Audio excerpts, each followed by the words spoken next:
মার্কিন Republican senator লিন্ডারসে Graham সম্প্রতি দাবি করেছেন ইরানের কাছে 6টি পরমাণু বোমা তৈরির জন্য যথেষ্ট পরিমাণে অস্ত্র গ্রেড ইউরেনিয়াম রয়েছে।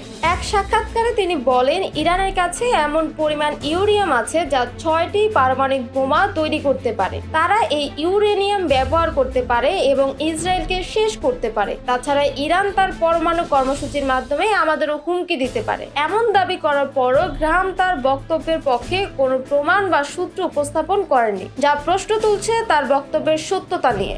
এদিকে মার্কিন সেন্টার কমান্ডারের কমান্ডার মাইকেল কুরিলা 7 মার্চ বিবৃতিতে জানিয়েছেন, তেহরান এখনো পারমাণবিক অস্ত্র তৈরি করার জন্য কোনো সিদ্ধান্ত গ্রহণ করেনি। তিনি আরও বলেন, ইরান এখন পর্যন্ত পারমাণবিক অস্ত্র তৈরি করতে শুরু করেনি এবং তাদের এই বিষয়ে কোনো কার্যকরী পদক্ষেপ নেওয়ার খবর পাওয়া যায়নি। তবে ইরান সরকারের পক্ষ থেকে বারবার বলা হচ্ছে যে তারা পারমাণবিক বোমা অর্জনের লক্ষ্যে কোনো কাজ করছেন না। গত জানুয়ারির মাঝামাঝি সময় ইরানের প্রেসিডেন্ট মাসুদ পেজেশকিয়ান এক সাক্ষাৎকারে জানান, তেহরান কোনোদিনও পারমাণবিক অস্ত্র তৈরি করার পরিকল্পনা করেনি, বরং তাদের কর্মসূচি শান্তিপূর্ণ উদ্দেশ্যেই পরিচালিত হচ্ছে। এছাড়া মার্চ মাসের শুরুর দিকে মার্কিন প্রেসিডেন্ট ডোনাল্ড ট্রাম্প জানিয়েছেন তিনি ইরানের সর্বোচ্চ নেতা আয়াতুল্লাহ আলী খোমেনির কাছে পারমাণবিক কর্মসূচি নিয়ে আলোচনা করার জন্য একটি বার্তা পাঠিয়েছে। ট্রাম্প আরও জানান, তিনি আশা করেন যে উভয় পক্ষের মধ্যে আলোচনার মাধ্যমে সমস্যার সমাধান সম্ভব হবে। এদিকে 7 এপ্রিল এক বিবৃতিতে জানানো হয়েছে উভয় পক্ষে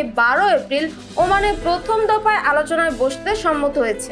এই আলোচনার কারণ এটি দুই দেশের সম্পর্কের ভবিষ্যৎ নির্ধারণে গুরুত্বপূর্ণ ভূমিকা রাখতে পারে। বিশ্লেষকদের মতে ইরানের পরমাণু কর্মসূচি এবং এর প্রভাব আন্তর্জাতিক রাজনীতির অন্যতম গুরুত্বপূর্ণ ইস্যুতে পরিণত হয়েছে। বর্তমানে মার্কিন যুক্তরাষ্ট্র ও ইরানের মধ্যে উত্তেজনা বৃদ্ধি করছে, যার ফলে বিশ্বের অন্যান্য দেশগুলোর পরিস্থিতির উপর নজর রাখছে। এছাড়া আন্তর্জাতিক সম্প্রদায় এই আলোচনা ও শান্তিপূর্ণ সমাধান চাইতে, যা ভবিষ্যতে এই অঞ্চলে কোনো ধরনের সাময়িক সংঘাতের ঝুঁকি না বাড়ে।